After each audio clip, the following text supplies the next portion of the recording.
welcome to the fifth panel of what has been a fantastic conference so far. My name is Lucy Cullen and I'm doing my PhD at Queen's, looking at how women's writing is destigmatising issues relating to the female body. It is my absolute pleasure to be chairing this afternoon's event, Rereading the Past, and to be joined by such an esteemed panel of speakers.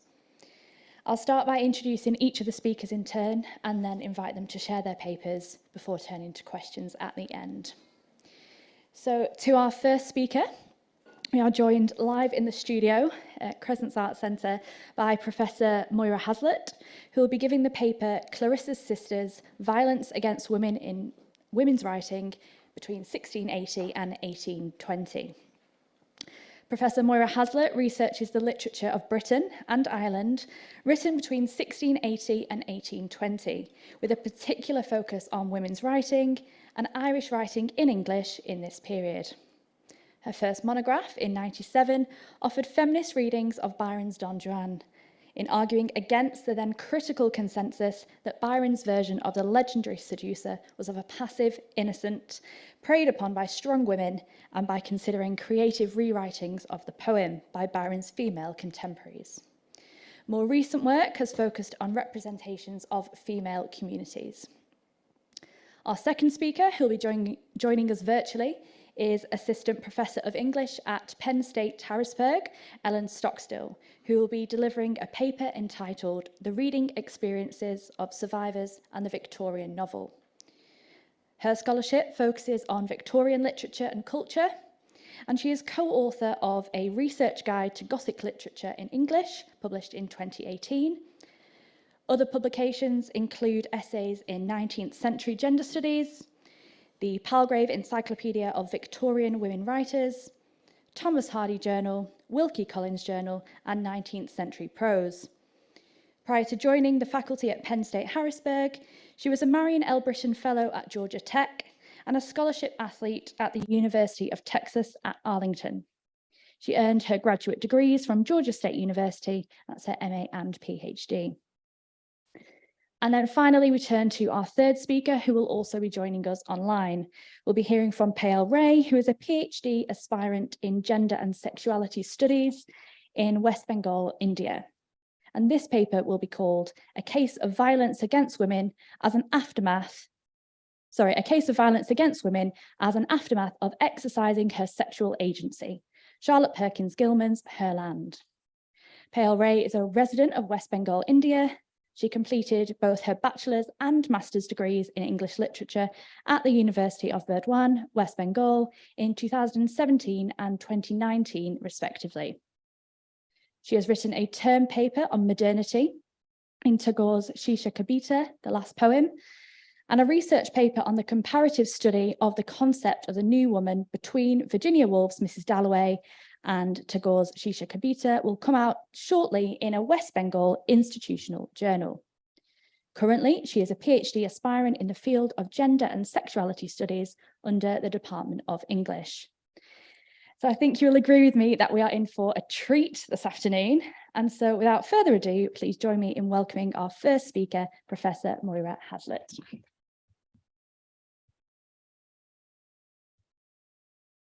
Okay, thank you. Can I just very quickly at the beginning thank Hilary for putting the conference together. I wasn't able to be here yesterday, but I've been here this morning. I've learned so much. And as you'll hear shortly, I'm really, I read a lot of literature from the past, and I don't read as much contemporary literature as I would like to, but I do my best. And so it's been really, really great to hear the papers this morning. And I think there are lots of interesting connections between the things I'm going to be saying. So students' initial thoughts about women's writing, I'm just having a wee look at my time here, but to make sure I don't go over. Students' initial thoughts about women's writing of the 18th century are often coloured by their idea of Jane Austen. And they seem to expect that fiction by women in the past will all be about decorous ladies searching for a husband. The realities of sexual violence are not often what they would associate with 18th century literature. So my own teaching, and to an extent my own research, has sometimes been pushing against these kinds of preconception. The reality of violence against women in the 18th century is evident in court cases for rape, petitions to charitable institutions such as the Foundling Hospital Governors, prostitute memoirs, and in surviving women's letters and diaries. Just two contrasting examples are Margaret Leeson's memoirs. Margaret Leeson also is known by the alias of Peg Plunkett. She's here on the left. And her memoirs end with the gang rape from which she was subsequently to die, an account of that gang rape in her memoirs. And she was then die of venereal disease incurred as a result of that gang rape, age 70.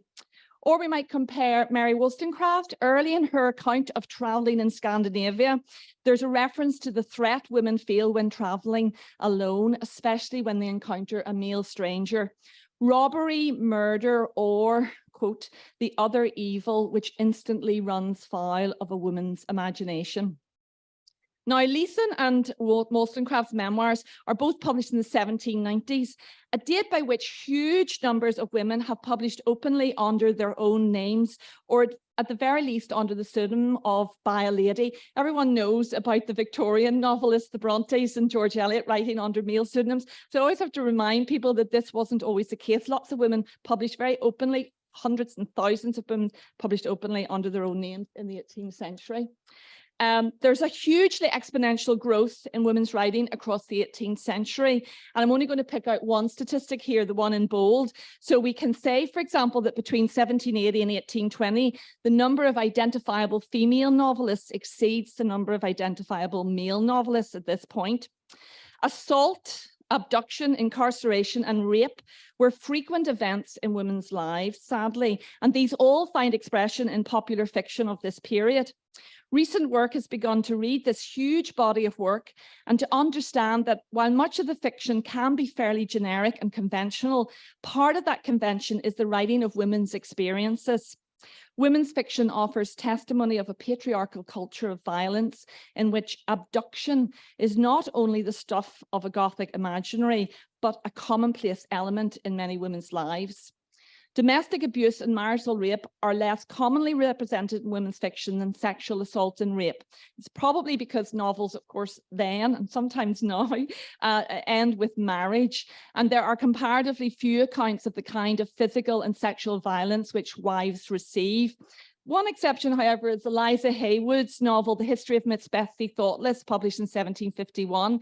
The last volume of this involves Betsy's marriage to an abusive, unfaithful husband.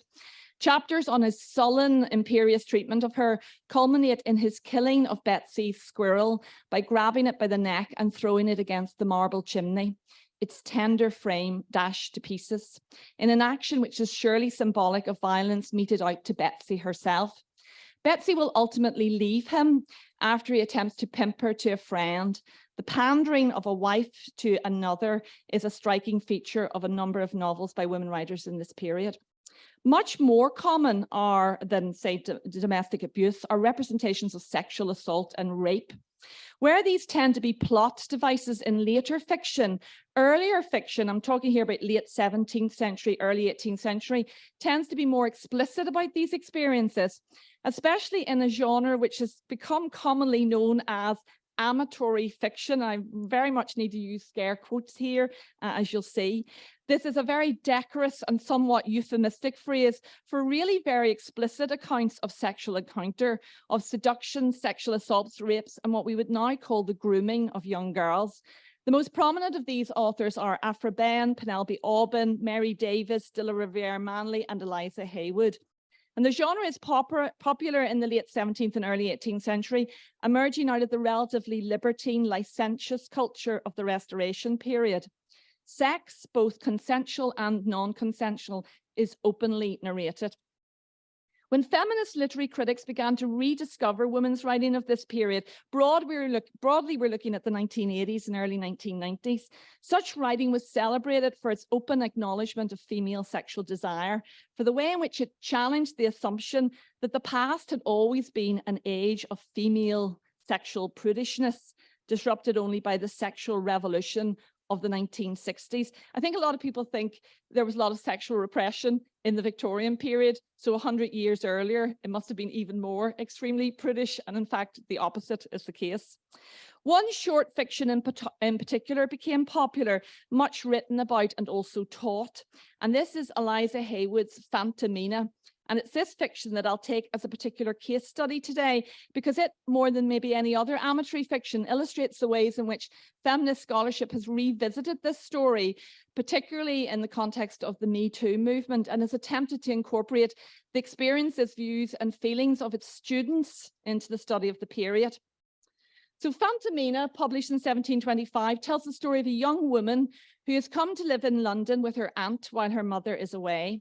She goes to the theatre, but rather than watching the stage, she finds herself drawn to watching how men in the audience interact with prostitutes in the pit below. And she's curious to find out how these men address these women. She was young, a stranger to the world, and consequently to the dangers of it. Dressing herself as a prostitute, she's openly courted by many men, including one to whom she's previously been attracted. Although he'd formerly treated her distantly, this beau plaisir now talks openly, flirtatiously with her, and she with him. An openness which would not be possible were she to have appeared to him as she really is, a young, educated woman of gentry status. She agrees to a second meeting, and after a pleasant supper together, Phantomina is raped.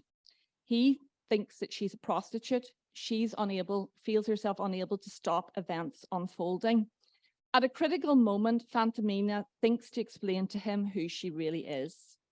Shocked at the apprehension of really losing her honor, she struggled all she could and was just going to reveal the whole secret of her name and quality when the thoughts of the liberty he had taken with her and those he still continued to prosecute prevented her, with representing the danger of being exposed, and the whole affair made a theme for public ridicule.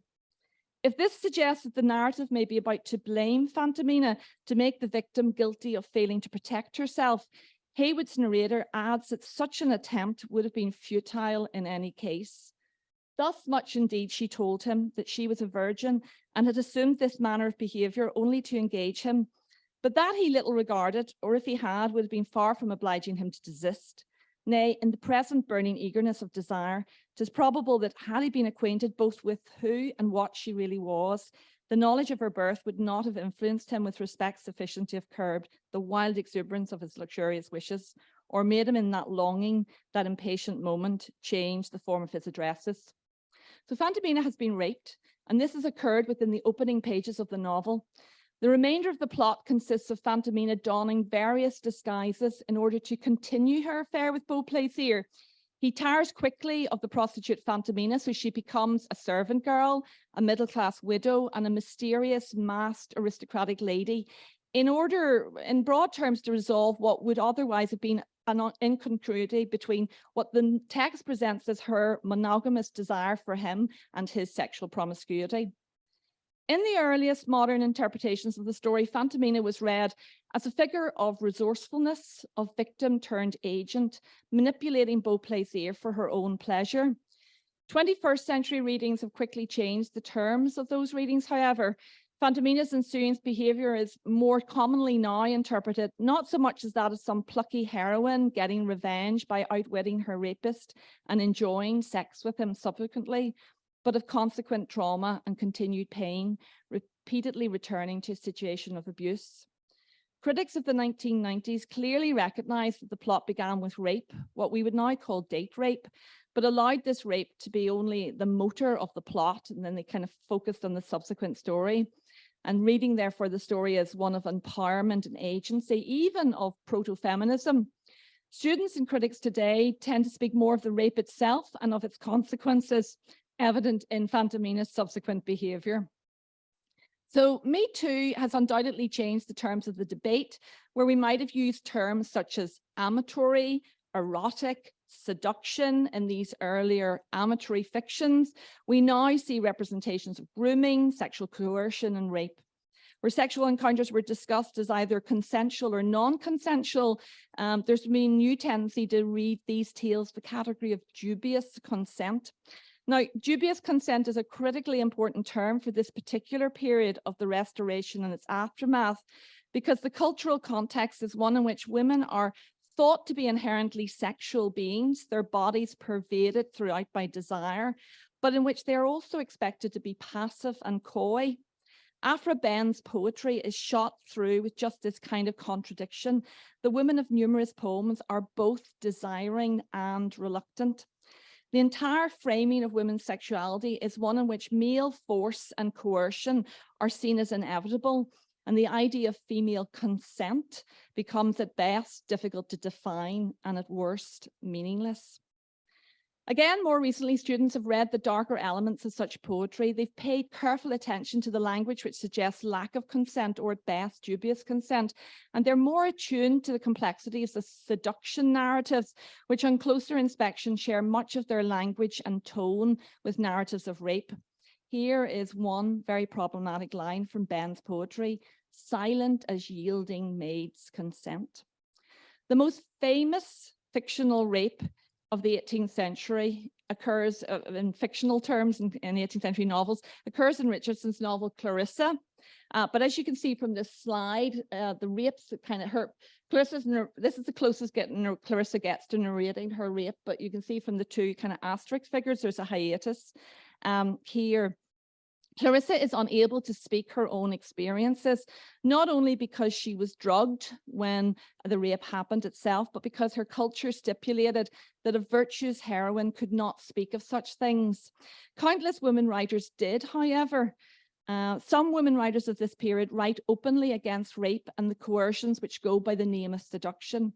Others are complicit in the discourses and ideologies of their own moment, misogynistic discourses and ideologies which still exist 300 years later, though often in altered form.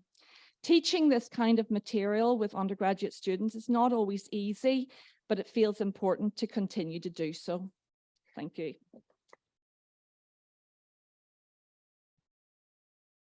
Thank you so much for what I'm sure you'll agree was a fascinating paper. We'll move straight on to our second speaker now, Ellen. Thank you.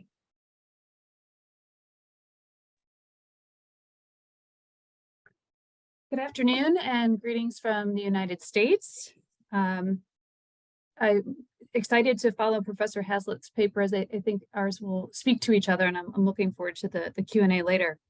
I deeply appreciate the opportunity to be with you all, even virtually, and so thank you for having me and for being here. My talk today builds upon an article I wrote with one of my undergraduate students that was published in 19th Century Gender Studies in 2020. We noted that Victorian literature rarely contains explicit descriptions of sex or intimate touching, consensual or forced, and yet, because so many fictional narratives of this period employ marriage plots, the issues of sexual purity, anticipation, indiscretion, and shame are frequently central concerns. As William Cohen has noted, sex scandals are often at the heart of Victorian fiction, even if sex or sexual violence is never directly addressed or described. In other words, it's there, even if it's not talked about. Jessica and I considered this in light of our experiences in the classroom at a mid-sized American public university. We argue that interrogating the moments of gender-based violence and discrimination depicted or referenced in Victorian novels can help us dismantle a cornerstone of contemporary rape culture, the culture of silence. Moments of gender-based violence in Victorian novels are rarely described head-on. Sometimes they happen off stage. Sometimes they have occurred in the past.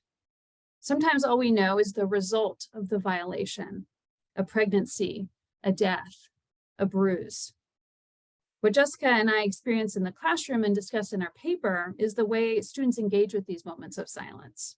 They notice that something important has happened, but no one is talking about it. So what I've found after teaching undergraduates for 13 years is this: courses focused on 19th century literature and culture provide a comforting distance for students that allows them to engage critically with contemporary gender politics. The historical distance of over 150 years offers students a useful cushion from the people, events, and books of the Victorian age. And this makes having discussions about sexual violence and gender inequality easier and less fraught than in classrooms where gender and violence is the primary subject of study. Furthermore, as we discuss, close readings of Victorian literature give students opportunity to productively interrogate moments of textual silence regarding sexual and domestic violence.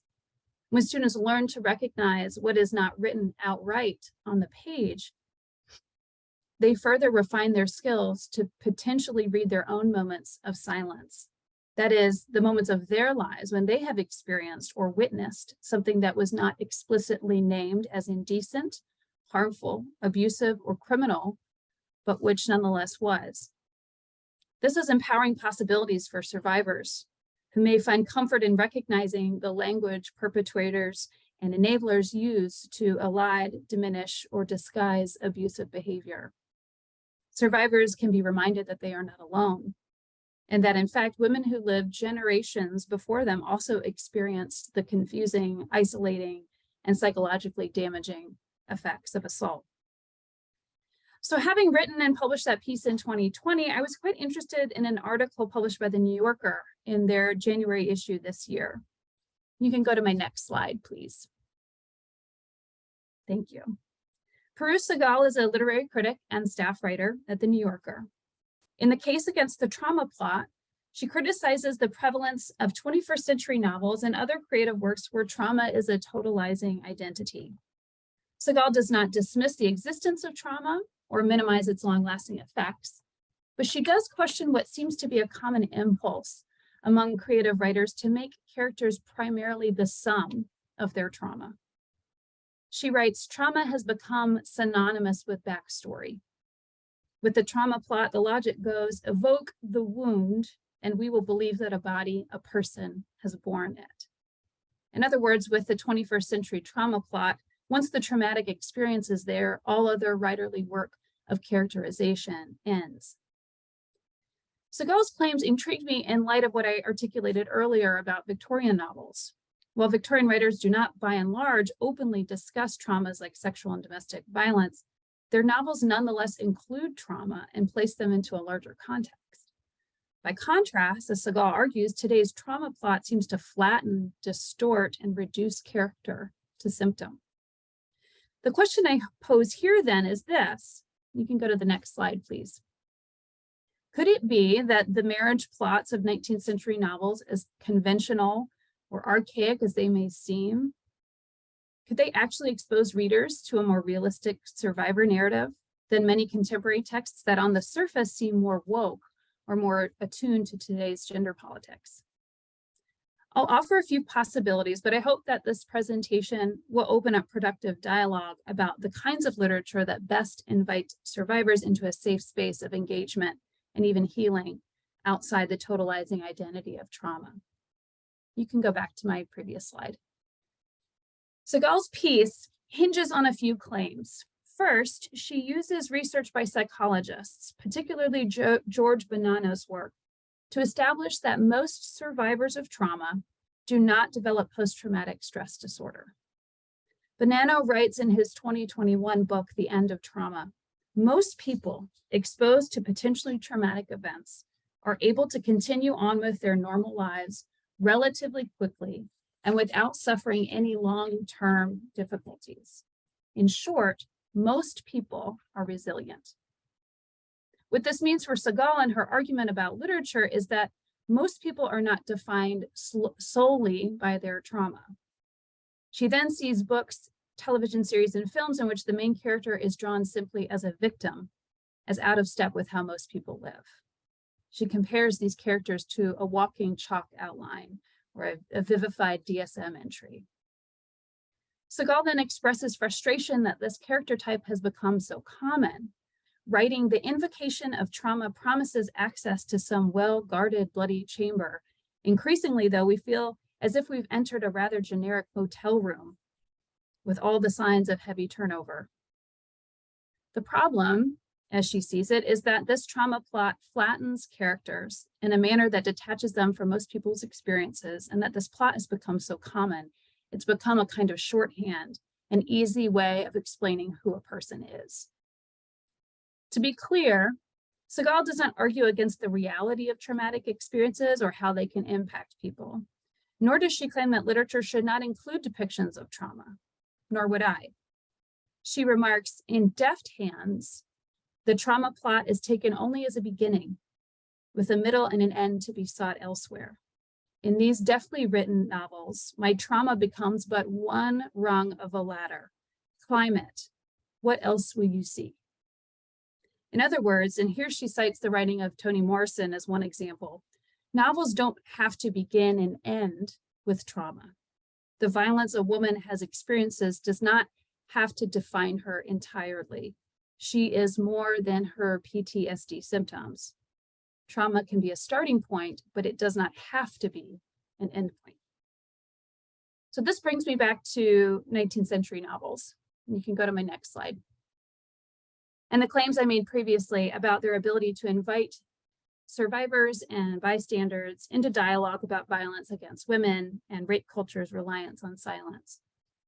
If Seagal is right that we live in a world infatuated with victimhood, and we continue to create and consume narratives that whittle a woman's character down to simply what happened to her, what do older texts that rarely name trauma outright have to offer us? Here are a couple thoughts. We cannot presume that fictional narratives with graphic depictions of traumatic events are inherently truer to a woman's experience than a text that includes gaps of description or distanced references to violence.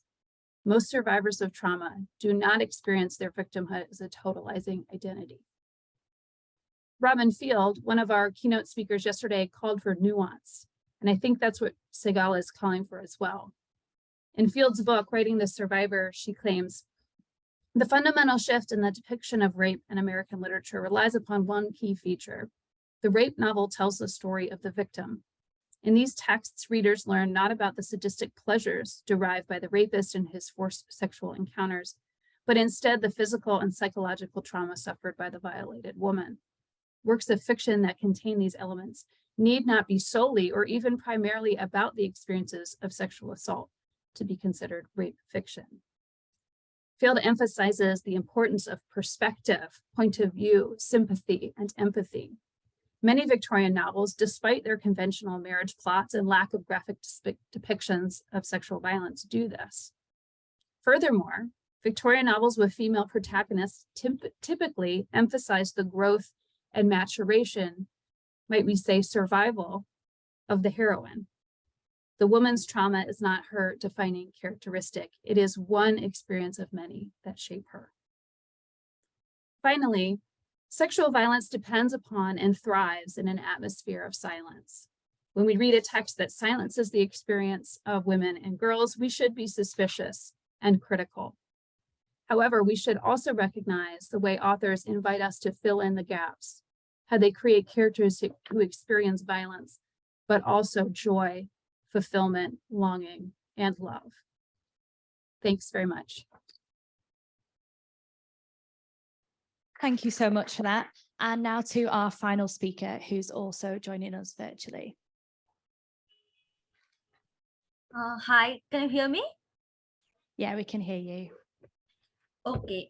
So my paper is on, my talk is on violence against women in her land, and it is also based on the concept of sexual consent and violation of sexual consent. So Hilary told me that there will be a wide-ranging audience, so I'll try to be brief and lucid, as well as structured and organized, so that everyone in the audience can understand and realize the importance of affirmative consent and take a stand for themselves, which is the main objective of this event as well as my talk.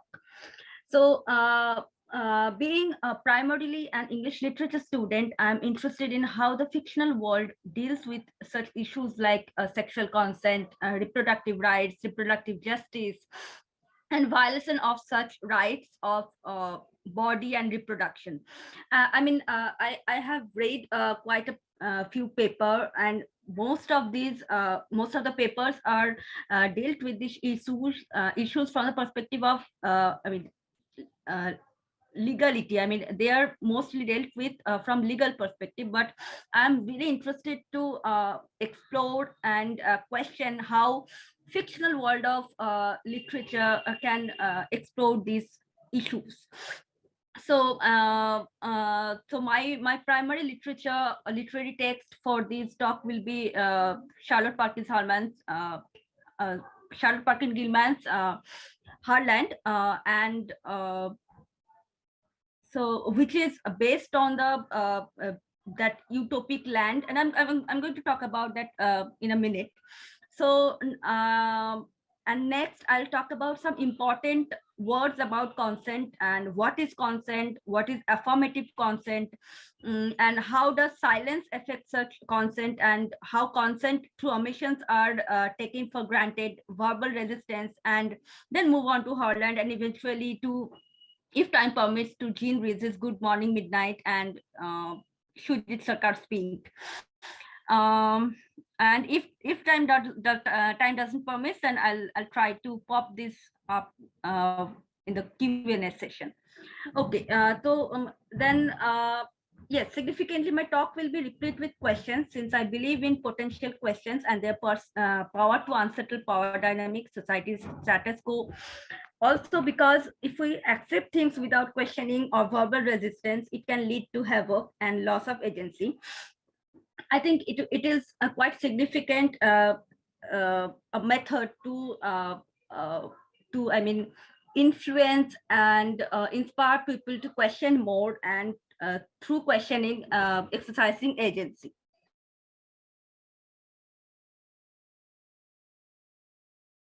To move on to now Harland. Okay, so the Charlotte Perkins Gilman is Gilman's Harland, a utopic novel which has shattered the essentialist notion of femininity and womanhood, is chosen to show the case of violence against women when a woman chooses not to have sex with her husband. The Harlandian women exercise their choice over everything, especially in case of their motherhood, in case of their choice of motherhood. But things start to change when patriarchy penetrates all this women land through the characters of Jane, Jeff, and Teddy. It is more so through Teddy that violence enters Harland, when he tries to rape her wife Alima for not wanting to have sex with him. Now, in this case, I am also reminded of the recent Indian law of marital rape that just admitted that forcing motherhood is a criminal offense, and in this context of Harland, also marital rape is a vital point, because when you force your patriarchal concepts into an utopian lady like Alima to have sex with him and to force motherhood on them, it is a violation of not only just his bodily rights, but also her reproductive rights, right? So, but the point is that Alima has resisted. Okay, so Alima's resistance against sexual violence is also commendable. So I seek to explore the pertinent themes of an individual choice to have sex and to reproduce, and patriarchal societies imposed shaming and violence against a woman when a woman wants to exercise her choice to have sex and reproduce.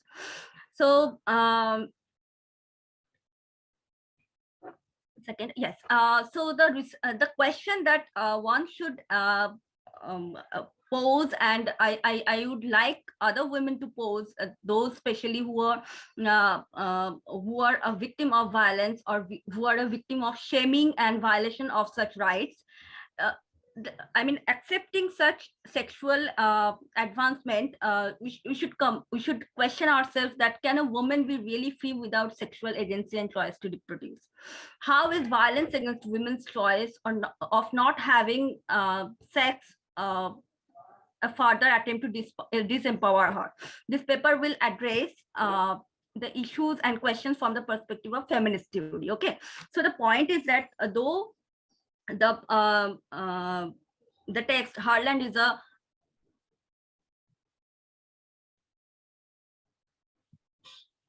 can you hear me? We can hear you now. Can you hear us okay? Yes, it was showing that my internet connection was unstable. Okay, we can hear you again now. Okay. Perfect. So yeah, so the point is that where was I? Yes, the feminist theory. Yes. So Harland was written in 1915 which was a time chronologically a time of first wave. Okay, so when women were the activist women were also fighting for their right to vote, though they were not getting it, and at a quite a long time, after quite a long time, they have got the right to vote. But what is special about Harland is that, being a utopian novel, it also poses the question of sexual justice and sexual agency, which is I find which is way ahead of its time. Okay, so and from this on, I would also like to go towards the concept of validity or valid consent. Okay, and I want to discuss the issue of validity of sexual consent or invalidity of sexual consent through the text of Jean Rhys's Good Morning Midnight. I know it's not on the abstract, but I think it will be a good addition. So British novelist Jean Rhys's Good Morning Midnight, which was published on 1939, depicts the story of a melancholic British woman named Sasha, who is spending time in Paris, alienated from the warmth of love and affection. After separation with her husband, Eno, and losing her infant to death, Sasha tries to escape her reality by immersing herself in alcohol, which makes her more alienated from reason. Meanwhile, Sasha is extremely attracted to a sex worker named Rene. Sasha thinks that Rene's interest in her veers around extracting money from her. Rene wants to have sex with Sasha, but Sasha refuses, saying that she wants to have sex with him, but she is afraid of men, women, and all the people, since people have been cruel to her. Sasha gets herself heavily intoxicated, and Rene tries to force himself on her in the hotel room.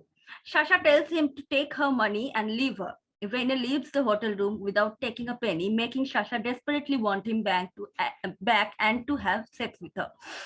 Anticipating Rene's comeback in darkness, in such an intoxicated state of her brain owing to heavy alcohol consumption, she undresses herself and goes to bed. But soon she realizes that the man who has entered her room is not the man she is in love with or she wants to have sex with, but the man in nightgown from her hotel, hotel room, neighboring hotel room.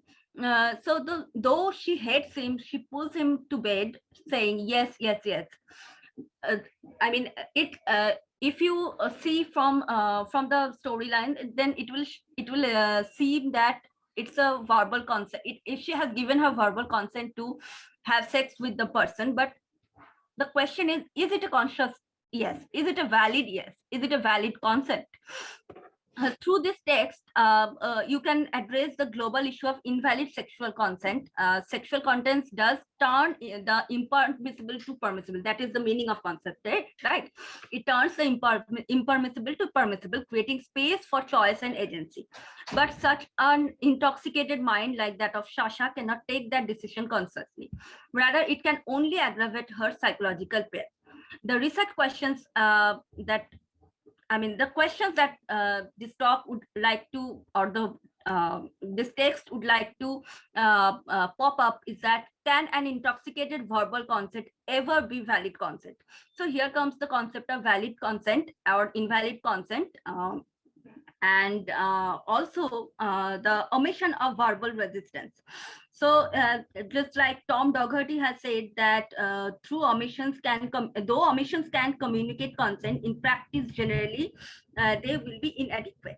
So here comes the two matter of sexual consent. One is that if you give verbal consent, but you are not in a position to make a conscious decision about sexual consent, that turns the verbal consent, verbal yes, into an invalid consent. And the second point is that if you do not communicate or do not express your verbal consent, then that silence or that verbal resistance can also be treated as sexual consent by your male partner or the counterpartner, but it can also be called an invalid or an inadequate sexual consent. So both of these dynamics of sexual consent should be reminded or should be remembered when a girl is saying yes to a man or to her partner. Thank you.